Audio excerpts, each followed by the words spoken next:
আমাদের দেশের ইলিশ মাছ দাম বৃদ্ধির কারণে আমরা ক্রয় করতে পারি না, আমাদের সাধ্যের বাইরে চলে গিয়েছে। সেই একই ইলিশ মাছ কত টন ভারতে গিয়ে, অবশ্যই ভিডিওটা দেখেন, সবাই বুঝতে পারবেন। শারদীয় দুর্গাপূজা উপলক্ষে ভারতে এবার ১,২০০ মেট্রিক টন ইলিশ রফতানির অনুমতি দিয়েছে বাণিজ্য মন্ত্রণালয়। ইলিশ মাছ পাওয়ার পরে ভারত কি আমাদেরকে বন্ধু ভাবে নাকি আমাদেরকে শত্রু ভাবে? অবশ্যই ভিডিওটা দেখে, সম্পূর্ণ ভিডিওটা দেখে তারপরে আপনার মূল্যবান মতামত জানাবেন। একটা দেশের সরকার প্রধানকে আরেকটা দেশে অসুর বানিয়ে উপস্থাপন করাটা এটা অশোভন, অসম্মানজনক। আমরা এটাকে নিন্দা জানাই। আমরা মানুষের প্রতি সম্মান দেখাতে চাই।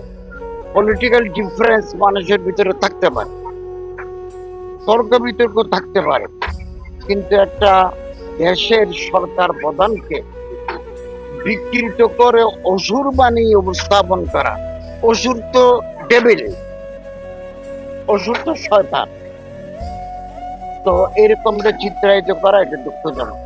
আমি মনে করি যারা এই কাজগুলো করেছেন তারা এটা ভালো কাজ করেন নাই। এটা আমাদের মানুষের প্রতি মানুষের যে সম্মান বোধ এটা বিনষ্ট।